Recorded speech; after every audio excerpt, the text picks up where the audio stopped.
Hello dear student, myself Mohammad Imran Ansari. Dear student, आज हम लोग बात करेंगे chapter number 3 human reproduction part number 12 के बारे में। आज का हमारा जो पार्ट है वो 12 है, लगभग 2 पार्ट्स और बच गए हैं 13 और 14। उसमें हमारा जो चैप्टर है वो कम्प्लीटली समाप्त हो जाएगा। ठीक है, हम लोग आज पढ़ेंगे एम्ब्रियोनिक डेवलपमेंट। इससे पहले वाले वीडियो में हम लोग बात किए थे फर्टिलाइजेशन यानी कि निषेचन के बारे में। निषेचन की प्रक्रिया क्या क्या होती है, कौन कौन सी होती हैं, कैसे कैसे उसमें स्पर्म जाके फ्यूज़ होता है और कहाँ पे ये फर्टिलाइजेशन का प्रोसेस होता है, ये सभी प्रोसेस मैंने आपको बता दिया था। जस्ट उसके बाद से मैंने पोस्ट फर्टिलाइजेशन इवेंट के बारे में बताया था। निषेचन के बाद से जो जो घटनाएं होती हैं उनके बारे में मैंने आपको बताया था। ठीक है, जिसमें हम लोग बात किए थे कि कौन कौन से पार्ट्स में जाइगोट बनता है और जाइगोट से कितने सेल बनते हैं, 2 से 4, 4 से 8, 8 से 16 सेल बन के फिर से वो चले जाते हैं यूट्रस में। यूट्रस में ब्लास्टोसिस्ट बनता है। ब्लास्टोसिस्ट जो होता है 2 पार्ट्स में डिवाइड होता है, मैंने आपको बताया था। एक मैंने आपको बताया था ट्रोफोब्लास्ट, जो बाहर का लेयर था जो अटैच हो गया था एंडोमेट्रियम लाइनिंग के साथ, और दूसरा मैंने आपको बताया था इनर सेल मास।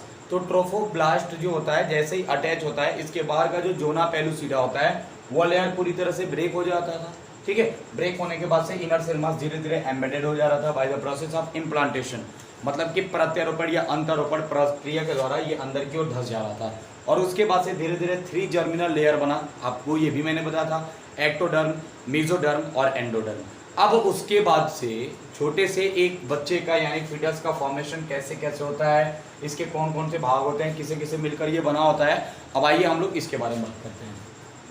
तो आज का हमारा जो टॉपिक है एम्ब्रियोनिक डेवलपमेंट, भ्रूणीय विकास इसको हिंदी में कहा जाता है। तो आपको बता दें, ये जो आप देख रहे हैं ये पूरा का पूरा एम्ब्रियो है, यानी कि जो बच्चा बन रहा है इसको हम लोग एम्ब्रियो भी कह सकते हैं। ये इम्प्लांटेशन प्रोसेस के बाद होता है और ये लगभग 9 मंथ तक कंप्लीट हो जाता है। ठीक है, अब कौन कौन से ऑर्गन कब बनते हैं इसके जस्ट बाद वाले वीडियो में हम लोग बात करेंगे। अभी फिलहाल हम लोग यहाँ पे बात करेंगे कि इम्प्लांटेशन के बाद से क्या क्या होता है। तो आपको मैं बता दूं, जो इम्प्लांटेशन है इसके बाद से ब्लास्टोसिस्ट से, यानी कि ब्लास्टोसिस्ट जब इसका इम्प्लांटेशन हो जाता है तो उसमें सबसे पहले फिंगर लाइक कुछ प्रोजेक्शन बनते हैं, उंगली के जैसी। यहाँ पर देखिए आप लोग, यहाँ पे ये देखिए फिंगर लाइक ये छोटे छोटे प्रोजेक्शन बने हुए हैं, उंगली नुमा संरचना बना हुआ है जो कि ग्रो हुआ है कहाँ पे, ट्रोफोब्लास्ट वाले पार्ट से। उसी को क्या कहा जाता है, कोरियानिक विलाई। ठीक है ना, ये छोटे आप पार्ट देख रहे हैं, इसका नाम होता है chorionic villi. Clear, chorionic villi क्या होता है, अगर पूछ दिया जाए कोरियानिक विलाई क्या होता है तो आप बताएंगे आफ्टर इम्प्लांटेशन ऑफ ब्लास्टोसिस्ट, यानी ब्लास्टोसिस्ट के इम्प्लांटेशन के बाद से छोटे छोटे फिंगर लाइक प्रोजेक्शन बनते हैं। किससे, तो याद रखिएगा ट्रोफोब्लास्ट से, जिसका नाम होता है कोरियानिक विलाई। समझ में आ गया, कोरियानिक विलाई। अब आपको बता दें कि कोरियानिक विलाई जो होता है वो कवर्ड होता है चारों तरफ से। किससे किससे, तो याद रखिएगा सबसे पहले यूटेरिन टिश्यू से, यानी कि यहाँ पर जो आप ये टिश्यू देख रहे हैं, ये छोटा छोटा जो टिश्यू दिख रहा है ये यूटेरिन टिश्यू से चारों तरफ से कवर होता है। साथ ही साथ जो मैटरनल ब्लड जो होता है, माँ का जो ब्लड होता है उससे भी चारों तरफ से ये कवर्ड होता है, यानी कि मैटरनल ब्लड, याद रखिएगा मैटरनल ब्लड, और साथ ही साथ वह याद रखिएगा कि यूटेरिन टिश्यू, इन दोनों से ये पूरी तरह से कवर्ड होता है। ठीक है, अब देखिए chorionic villi and uterine tissue connected to each other, यानी कि कोरियानिक विलाई यानी कि ये, ठीक है, और उसके साथ अगर मैंने आपको बताया यूटेरिन टिश्यू यानी कि ये दोनों एक दूसरे से अगर आप देखेंगे एक दूसरे से जुड़े रहते हैं, इंटरकनेक्टेड होते हैं, एक दूसरे से जुड़े रहते हैं और जुड़ के एक प्लेसेंटा का फॉर्मेशन करते हैं। इस पूरे पार्ट को क्या कहा जाता है, इस पूरे को प्लेसेंटा कहा जाता है। आगे समझ में, प्लेसेंटा क्या होता है, तो याद रखिएगा प्लेसेंटा का मतलब हो गया कोरियानिक विलाई और यूटेरिन टिश्यू, ये दोनों मिलके एक छोटे से प्लेसेंटा का फॉर्मेशन करते हैं। ये प्लेसेंटा का काम क्या होता है, तो आपको मैं बता दूं, मदर के बॉडी से जितने भी इसेंशियल पार्ट होते हैं वो सब फीटस के बॉडी के अंदर ये ट्रांसफर कर देता है बाय अम्बिलिकल कॉर्ड, और इस बच्चे के अंदर जितने भी वेस्ट मटेरियल होते हैं उन सबको यही अम्बिलिकल कॉर्ड यहाँ से रिलीज करता है। कहाँ पे, कोरियानिक विलाई में। यहाँ पे बहुत सारे आर्टरी वेन्स होते हैं, इनके साथ वो इम्प्योर ब्लड और प्योर ब्लड यहाँ से कैरी होता है, इसके अंदर वो वेस्टेज को भेज देते हैं, वो वेस्टेज माँ के बॉडी के अंदर चला जाता है और माँ के बॉडी से वो बाहर रिलीज हो जाता है। यानी माँ के बॉडी से अंदर की ओर भी आता है और इसेंशियल पार्ट और नॉन इसेंशियल पार्ट बच्चे के शरीर से माँ के बॉडी के अंदर आता है और माँ के शरीर से वो बाहर निकल जाता है। चलिए हम लोग देखते हैं फंक्शन ऑफ प्लेसेंटा, प्लेसेंटा का कार्य क्या क्या होता है। ठीक है, देखिए प्लेसेंटा का काम क्या क्या होता है, तो देखिए ध्यान से, ये जो आप प्लेसेंटा देख रहे हो इसका काम क्या क्या होता है। सबसे पहली बात, प्लेसेंटा जो होता है help to give nutrition to the embryo, यानी कि जो यहाँ पे एम्ब्रियो आपको दिख रहा है, इसको ये जो आप प्लेसेंटा देख रहे हैं ये इसको न्यूट्रिशन प्रोवाइड करता है। क्या करता है? न्यूट्रिशन, यानी कि पोषण प्रदान करता है, पहली बात। And remove CO2 and wastage, यानी कि जो अब इसके अंदर जितने भी बेकार, जैसे हम लोग खाना खाते हैं बेकार मटेरियल बनता है, हम लोग अपने बॉडी से वेस्टेज मटेरियल को बाहर निकाल देते हैं इजिली। बट जब बच्चा एम्ब्रियोनिक फेज में होता है, यानी कि जब बच्चा पेट में गर्भ में पल रहा होता है, उस कंडीशन में आप देखेंगे तो माँ के बॉडी के साथ साथ जो ब्लड होता है, ब्लड के थ्रू इस बच्चे को फूड तो मिल जाता है, बट इस बच्चे के अंदर जो वेस्ट मटेरियल बचता है, जो बेकार का मटेरियल बचता है फूड लेने के बाद से, न्यूट्रिशन लेने के बाद से, वो जो मटेरियल होता है वो इस मीडियम से, यानी कि अम्बिलिकल कॉर्ड से होते हुए वो चला जाता है प्लेसेंटा में, और प्लेसेंटा से मदर के बॉडी में चला जाता है, और मदर के बॉडी से उसको बाहर निकाल दिया जाता है। वही चीज यहाँ पे कहा जा रहा है, प्लेसेंटा हेल्प गिव न्यूट्रिशन। सबसे पहली बात मैंने आपको बताया था कि प्लेसेंटा न्यूट्रिशन प्रोवाइड करता है किसको? एम्ब्रियो, यानी कि जो बच्चा पल रहा है। दूसरा बात, एंड रिमूव CO2 और कार्बन डाइऑक्साइड को, और साथ ही साथ वेस्टेज को बच्चे के शरीर से बाहर निकाल के मदर के शरीर में भेज देता है, ठीक है, और मदर के शरीर से उसको बाहर निकाल दिया जाता है। दूसरा पॉइंट हो गया। तीसरा point, placenta join with umbilical cord and embryo which help nutrition, यानी कि प्लेसेंटा अगर आप देखेंगे एम्ब्रिकल कॉर्ड और एम्ब्रियो, यानी कि एम्ब्रिकल कॉर्ड का मतलब ये जो आप देख रहे हैं ये पाइप लाइक स्ट्रक्चर, इसी को कहा जाता है एम्ब्रिकल कॉर्ड, ठीक है। और ये जो एम्ब्रियो देख रहे हैं ये दोनों एक दूसरे से जुड़े रहते हैं, इंटरकनेक्टेड होते हैं एक दूसरे के साथ, याद आ रहा है, ये एक दूसरे के साथ दोनों आपस में जुड़े रहते हैं, और क्या काम करते हैं, तो जो भी फूड आता है, न्यूट्रिशन आता है ब्लड में, उस ब्लड से न्यूट्रिशन इसी अम्बिलिकल कॉर्ड के द्वारा इस बच्चे के शरीर के अंदर चला जाता है, ठीक है। अब देखिए इसके बाद से प्लेसेंटा जो होता है सीक्रेट सम हार्मोन, जो प्लेसेंटा आप देख रहे हैं ना, ये वाली प्लेसेंटा, ये जो प्लेसेंटा आपको दिख रहा है ये कुछ हार्मोन को रिलीज करता है।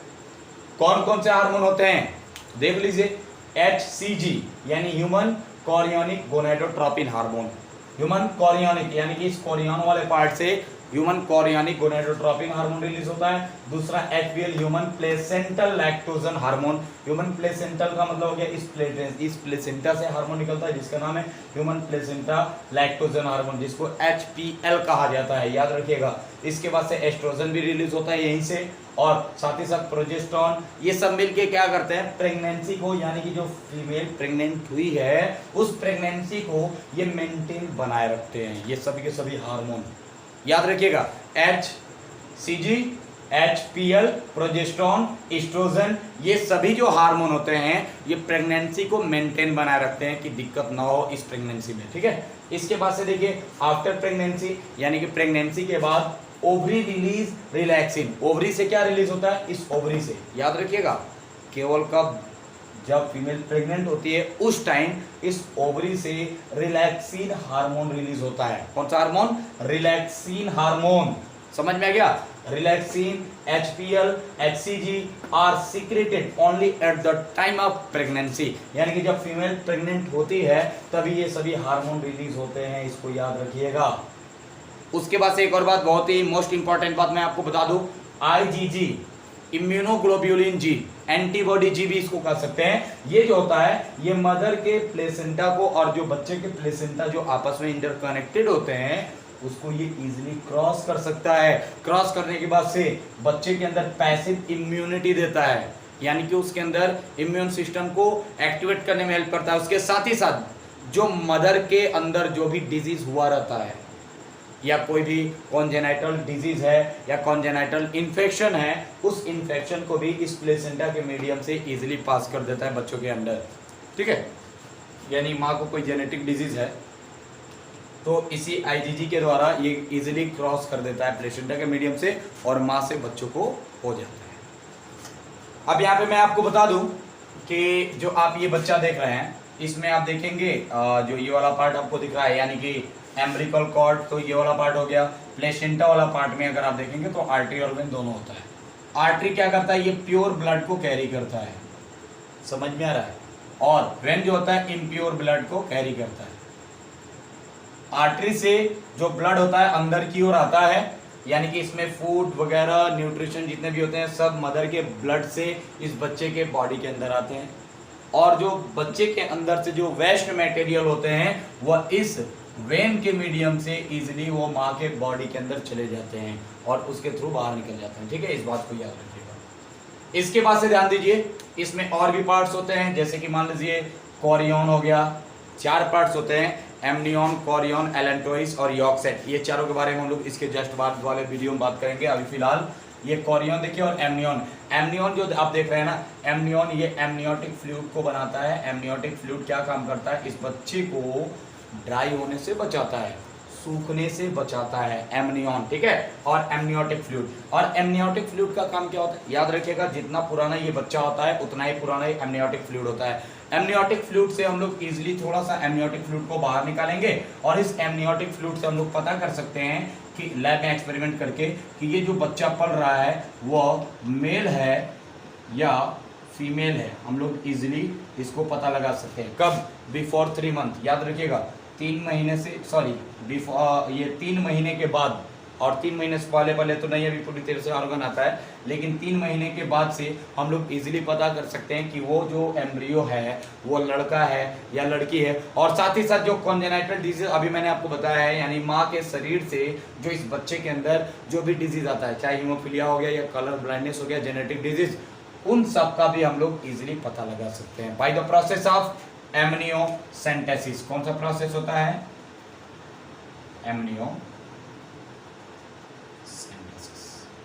एमनियोसेंटेसिस प्रोसेस के द्वारा हम लोग पता लगा सकते हैं। ठीक है, तो इतना सारा बात था। एक बार और मैं आपको जल्दी से आउटलाइन बता देता हूं। आफ्टर इम्प्लांटेशन, यानी इम्प्लांटेशन के बाद से जो ब्लास्टोसिस्ट होता है वो छोटे छोटे फिंगर लाइक प्रोजेक्शन को बनाता है। कहां से, तो ट्रोफोब्लास्ट वाले पार्ट से। आगे समझ में, इसको कहा जाता है क्या, कोरियोनिक विलाई। ठीक है, क्या कहते हैं, कोरियोनिक विलाई कहते हैं। अब कोरियोनिक विलाई क्या होता है, कवर्ड बाय होता है, माने पूरी तरह से ये घिरा रहता है किसी किसी यूट्रिन टिश्यू से और मैटरनल ब्लड से। उसके बाद से chorionic villi, uterine tissue connected to each other, यानी कि कोरियोनिक विलाई और यूट्रिन टिश्यू दोनों एक दूसरे के साथ जुड़े रहते हैं और प्लेसेंटा का फॉर्मेशन करते हैं, यानी ये और ये दोनों आपस में जुड़े रहेंगे और प्लेसेंटा बना लेंगे। प्लेसेंटा का काम क्या होता है, मैंने अभी आपको बताया। प्लेसेंटा क्या काम करता है, सबसे पहले कि जो फीटस होता है, यानी जो ये एम्ब्रियो बन रहा है, इसको न्यूट्रिशन प्रोवाइड करता है, और इसके अंदर जो भी वेस्ट मटेरियल होते हैं वो इसी के द्वारा बाहर निकलते हैं, एम्ब्रिकल कॉर्ड से चला जाता है प्लेसेंटा में, और प्लेसेंटा से माँ के बॉडी के अंदर चला जाता है, वहां से वो बाहर निकल जाती है। ठीक है, उसके बाद से placenta join umbilical cord embryo which help nutrition, यानी कि ये सब न्यूट्रिशन में हेल्प करता है। प्लेसेंटा मेन काम होता है न्यूट्रिशन देना, किसको, बच्चे को, एंड ऑक्सीजन को भी देना, यानी ऑक्सीजन भी इस बच्चे को इसी प्लेसेंटा के मीडियम से ही मिलता है, याद रखिएगा। उसको सब प्लेसेंटा सीक्रेट सम हार्मोन, जैसे कि HCG human chorionic gonadotropin hormone, HPG human placental lactogen hormone, estrogen and progesterone which essential for maintain the pregnancy, यानी कि जो प्रेगनेंसी को मेंटेन बनाता है।